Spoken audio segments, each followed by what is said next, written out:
So what's up, YouTube? Welcome to another YouTube Live with me, Steve Whelan from My Tennis Coaching. Today, we're going to look at one of my Instagram posts, and I put the question on Instagram, what drives what? Do tactics drive technique, or does technique drive tactics? And I asked this question at a very recent LTA instructor course here in the UK, which is an LTA level 2. And it was very interesting in the responses from the coaches. And it was also very interesting from the response I received online. So here we go. Here's my Instagram page at My Tennis Coaching. If you don't follow me, now's a good opportunity to go across and hit that follow button. I do post daily tennis content, from coaching advice to drills to what I'm up to on a daily basis. You can see here today I posted a little drills video, tic-tac-toe. Yesterday I posted me doing a demonstration and using effective questioning. A little thank you for my time at David Lloyd. So if you would like to follow me on Instagram, it's at My Tennis Coaching. You're more than welcome to join in and join in the conversations as well. So this is the post I was talking about before. So I put this on a few weeks ago. What drives what? Do tactics drive technique, or does technique drive tactics? And I asked a question on Instagram stories, and it's about 50-50, I think, the response, to be honest.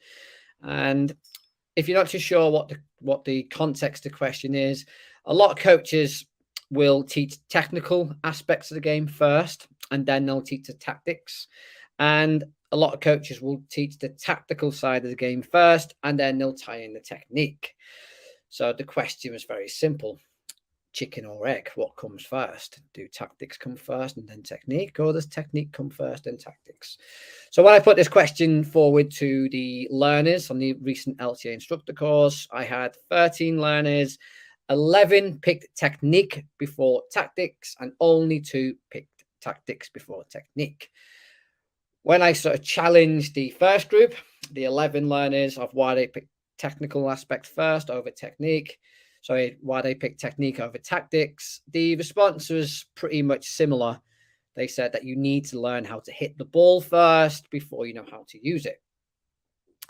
Second group who picked, and the very small group of 2 who picked tactics over technique, their argument was, well, surely you need to know where you want the ball to go before you actually know how to hit it.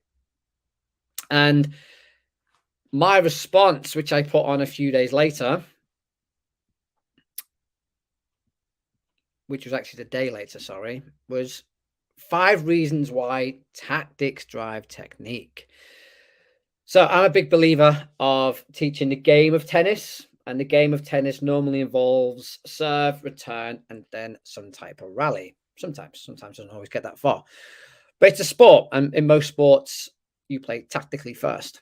The technique is what you want to use to achieve your tactical intention or your tactical strategy. So I think there's been a big, I'd say, modern trend in coaching over the past 20, 25 years of producing very technically sound players. And a lot of coaches will teach you how to hit the perfect forehand, how to hit the perfect backhand.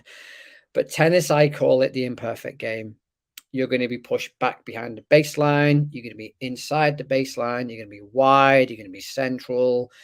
And in all those positions, you're going to be hitting the ball completely differently. There's no such thing as a forehand or a backhand. There's maybe 20, 30, 40 versions of a forehand. And it all depends on what your intentions are and what your strategies are. If I'm playing defensive, I'm going to hit the ball completely different compared to if I'm being offensive or I'm attacking the ball. If the situation is neutral, I'm going to be hitting the ball differently to compared if I'm hitting the ball in an attacking position. Yeah, I will change height, speed, spin, lots of different things, direction.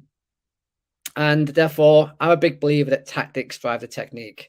So these are my 5 reasons why. Number 1 is, before you hit the ball, you need to know where you want the ball to go. And the way I sort of explain this to children is, it's like a recipe. You need to know what the cake's going to look like before you actually go into making the cake, because you need to know what the destination is. You need to know what the end product's going to look like. And then you follow the recipe. And hopefully by the end of the recipe, you have a lovely chocolate cake. And it's the same with when you're learning tennis. You need to know what you want to do with the ball. You need to know the why before the how. So if I'm hitting the ball cross court, I need to know why. Yeah. And the why is generally quite simple. It makes your opponent move. It's the biggest court space. It's the lowest part of the net. How? I hit the ball in front of the body, hit the ball in front of my shoes, get the racket strings pointing towards my target. I push my racket towards a target, and that's how. And so I think it's really back to front when coaches teach the technique first. They teach lots of sort of biomechanical sort of phrases, ground reaction force, rotation, path angle speed on a basic level, which is all very valuable, but you need to know what you want to achieve with that ball first. So to me, you need to know the why before you know the how.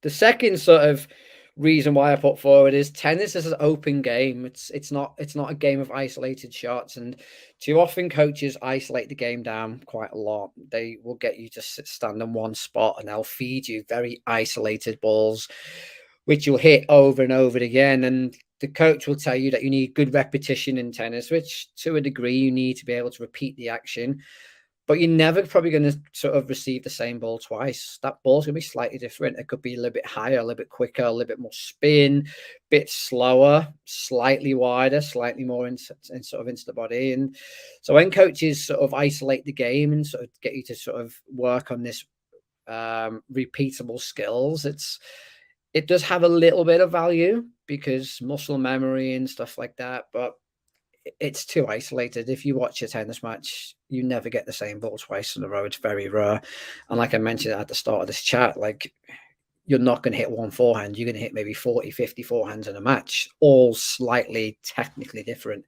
So I think you just got to be careful of when you work on technique first, you really look at a very isolated situation, a one-off situation, and it may be a 1 out of 50. So you just got to be careful of isolating it too much. I think if you look at the tactics first, in terms of I want you to get the ball cross court, and then you give the player a couple of different types of feed, they still have that destination to go towards. The technique might slightly change. They may hit the ball a little bit higher, a little bit quicker, a little bit slower, but the destination doesn't change. And I think that's really, really key. So tennis is open sport. It's not an isolated sport.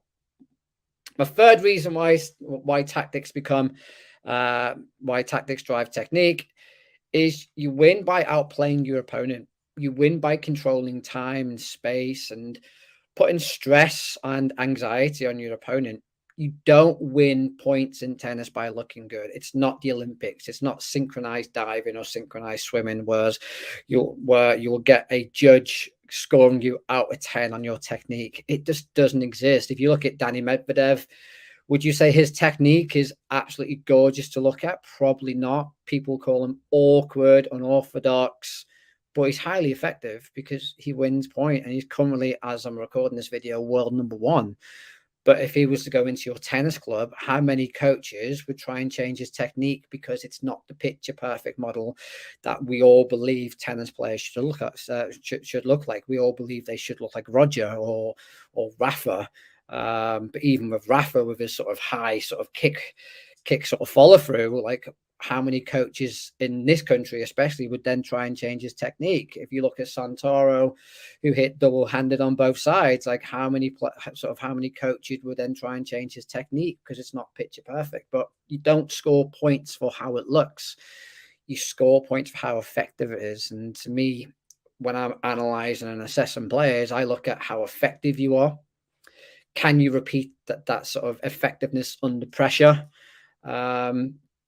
And then I might make slight technical changes to ensure we have that sort of ability to play under pressure and play from different areas of the court.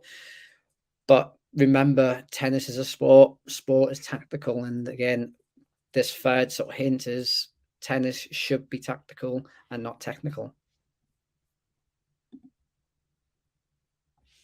And again, this goes back into sort of the last sort of the last reason why is as tennis coaches, we really have to observe what the player is doing with the ball, not so much how they look. Um, when I analyze a player, technique is probably the last thing I look at, to be honest, because it's probably the last thing that's going wrong. More often than not, a player is not focused. That's a mental or a head issue. The player might not be trying. That's heart or attitude.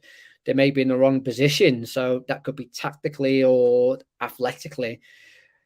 They may hit the wrong shot at the wrong time. They may try and attack when they're 6 feet behind the baseline. So that's a tactical issue, not a technical issue. So I think we just got to be careful as coaches when we are observing players and we see them make a mistake, that we just don't straight dive into the technique. We don't look at the racket. And here in the UK, we sort of teach the ready, read, react racket or contact in terms of the hitting process. And what that means is if a player is not ready, if they can't read and react to the ball, if they can't set up behind the ball, then they're not going to be very effective with the racket. But again, as coaches, what do? We look straight at the technique. And a lot of coaches that I worked with over the years and a lot of coaches that I observe in coach education courses, they're constantly giving technical feedback. Was especially if you're working with beginners, the issue is probably they're not ready or they just can't read the ball. So as a coach, we have to observe how they play the game. We need to stop looking at how they hit the ball, because the error or the mistake probably is happening before they've made contact. It's not actually on the contact of the ball. And last but not least, sort of number 5, again, very much just ties into what I just said. Most of the mistakes are breakdowns mentally, physically, or tactical. They're not technical errors. And I think it's really, really important as coaches that we do look that way. We stop looking at technique first. Again, as an experienced coach, and my philosophy is technique's the last thing I assess. I will look at the head, the heart, the athlete, the tactics, and then I'll look at the technique. And of course, there's a biomechanical framework that I will use in terms of making that that technique a little bit better.